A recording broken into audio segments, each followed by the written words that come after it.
The morning sun spilled through the thin hospital curtains, painting long golden lines across the white sheets. The faint beeping of machines created a rhythm in the background, steady yet fragile. And then suddenly a voice filled the room that cut deeper than any sound I had ever heard. A trembling, confused, frightened voice, the voice of the woman I loved more than anything. She blinked awake, her eyebrows tightening in uncertainty, her gaze shifting across the unfamiliar room and landing directly on me. Her eyes widened as though she had seen a stranger trespassing in her life, and with a tone that shattered the last piece of my remaining strength, she whispered the words that changed everything.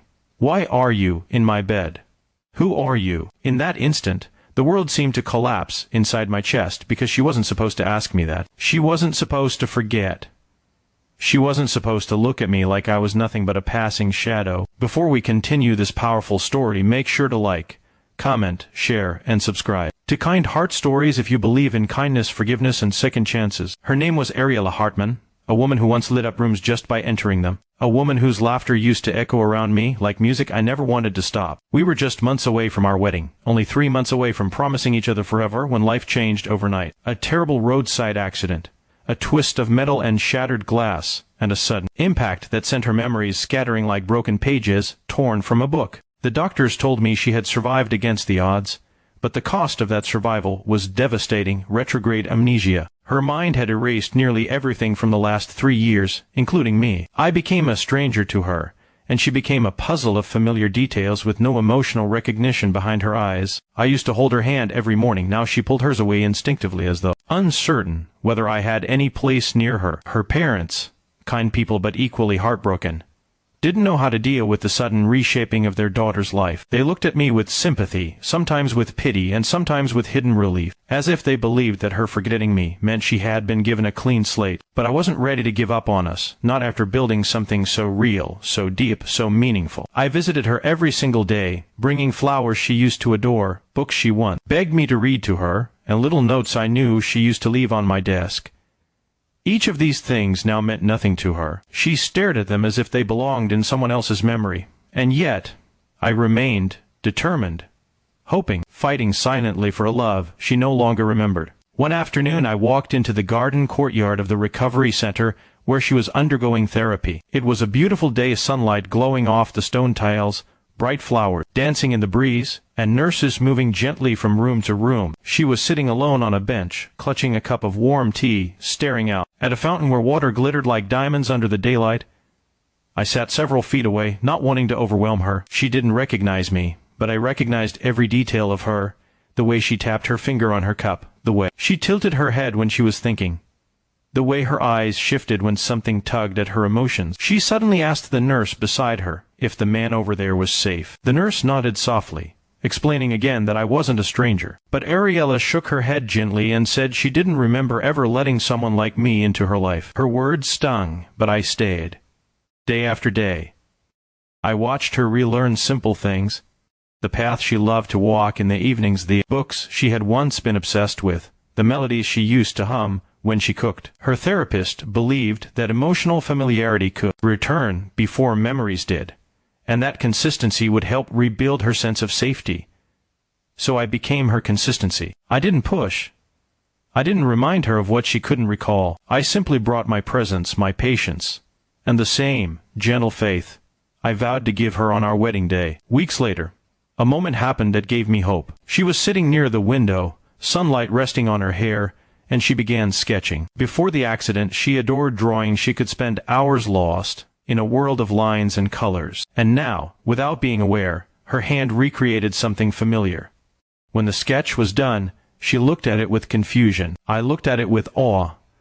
Because she had drawn us, it was a faint, delicate outline, but unmistakably us standing side by side, her head on my shoulder. She didn't know why she drew it, she just said it felt right. That tiny spark of recognition, emotional, not logical, was enough to keep me breathing. The nurse whispered to me later that this might be her mind, trying to reconnect threads she didn't understand yet. I took that as a sign that love, even when forgotten, leaves imprints. As days passed, I became part of her routine. We walked together under the bright sky, sat in the therapy garden, shared lunch at the same corner table, where the sunlight always touched her plate. She watched me sometimes the way someone watches a distant memory, curiously, almost skeptically, yet with a glimmer of warmth. She began asking small things about me: what I did for work, where I lived, what kind of person I believed myself to be. She never asked about our past. I didn't tell her unless she asked. Her doctor warned me not to force anything. Healing wasn't about pushing memories back, it was about giving her space to rediscover a sense of self. Then one morning she told me she dreamed. Her voice was shy as she described a scene of holding someone's hand at the beach, walking barefoot on warm sand as waves rolled in gently. She said, the man in her dream felt safe, and though she couldn't see his face, she felt comfort when he squeezed her hand. My heart clenched. That was one of our real memories, an evening at Crescent Bay where we carved our initials into the sand and watched the sun melt into the horizon. She didn't remember the event, but her subconscious had held on to the feeling. That was when her therapist told me something that kept me up at night. Sometimes emotional memories survive even when factual ones vanish, which meant love, in some profound way, was still inside her. And then came the hardest part. Her parents decided it might be better if I stepped back for a while, so she could focus fully on recovery, without emotional confusion. They said they appreciated my dedication, but they worried about pressure cell, even if unintentional. I understood their fear, but stepping back felt like tearing off a piece of myself. I agreed, because it wasn't about me. It was about her healing. I walked away that day under the bright noon sky, the world sharp and overwhelming, as though daylight itself was too harsh for my wounded heart. For 2 months, I stayed away, but not a single day passed without thinking of her, wondering if she still walked the garden path, if she still sketched, if she still dreamed of a faceless man holding her hand. One unexpected afternoon, her therapist called me. Her tone was calm but hopeful. She told me that Ariella had asked about me, asked if the gentleman with the warm eyes still visited. She didn't know my name, but she remembered my presence, my calmness, my kindness. Her therapist said that for the first time Ariella expressed a desire to reconnect with someone she couldn't logically remember, which meant emotional trust had begun to grow inside her. When I returned to the center, sunlight poured across the courtyard, and there she was sitting again on the same bench where she once looked at me like a stranger. But this time, when our eyes met, she didn't look away. She didn't panic. She didn't ask who I was. She simply smiled, a soft, hesitant, searching smile, as though her heart recognized something her mind couldn't name. I walked slowly toward her, feeling every breath weigh on my chest. She didn't flinch. Instead, she quietly moved her hand aside, leaving space for me to sit. She told me she had been having dreams again, dreams of laughter, of sunlight, of a man holding her tightly during a storm. And though she couldn't remember when or why these feelings existed, she said that when she saw me, something inside her felt calm, like she wasn't alone. She apologized for not remembering me. I told her she didn't need to. I wasn't here to reclaim the past. I was here to build the present with her. Slowly, steadily, she allowed me back into her life. Not as a stranger, but as someone she felt drawn toward. We walked together in daylight, her steps lighter than before, her voice softer, her eyes warmer. She asked me one afternoon why I stayed. My answer was simple. Love wasn't something that vanished with memory. Love was something that lived in the way she smiled, the way she breathed, the way she existed. Months later, when she had regained more emotional stability, her therapist encouraged her to visit familiar places. I took her to Crescent Bay. It was daytime, bright and beautiful, waves shimmering under the sun. As we walked barefoot on the warm sand, she suddenly froze, her breath caught in her throat. She stared at our old initials carved into a piece of driftwood we had once taken home but later lost on the beach during a storm. She touched it gently, as though electricity pulsed through the wood. Tears filled her eyes without explanation. She didn't remember the moment, but she felt it. We stood there as the tide rolled in, washing over our feet. And then, softly, her voice trembled as she said that being there with me felt like coming home. She didn't understand why. She didn't need to. Some truth. Didn't need memory, they needed presence. Near the end of that day, as the sun dipped, but daylight still lingered bright and warm, she looked at me with a fragile yet determined expression. She said she didn't know everything about our past, but she wanted to know what role I once played in her life. My throat tightened.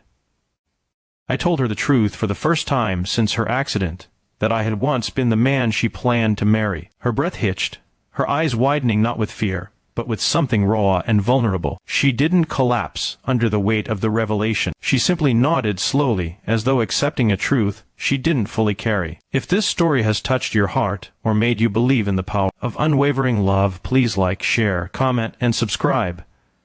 Your support helps keep stories like this alive. Weeks later, after countless conversations, gentle moments, and shared sunlight, we stood again in the center's courtyard. She reached for my hand, this time by choice, not by memory, and held it with a certainty she had never expressed before. She whispered that she didn't remember the day she agreed to marry me, but she wanted to decide again. Not because of the past, but because of the present. Because of who I was. Because of how she felt whenever I was near. Before this story ends, I'd love to know your thoughts. Comment below what part touched you the most. Your words matter. And so, under the warmth of the afternoon sky, surrounded by the soft hum of life returning to normal, she looked into my eyes and said the words that rebuilt everything. I may not remember loving you, but I choose to love you now. And that was enough, not just for me, but for the both of us, as we stepped forward into a future shaped, not by memory, but by choice.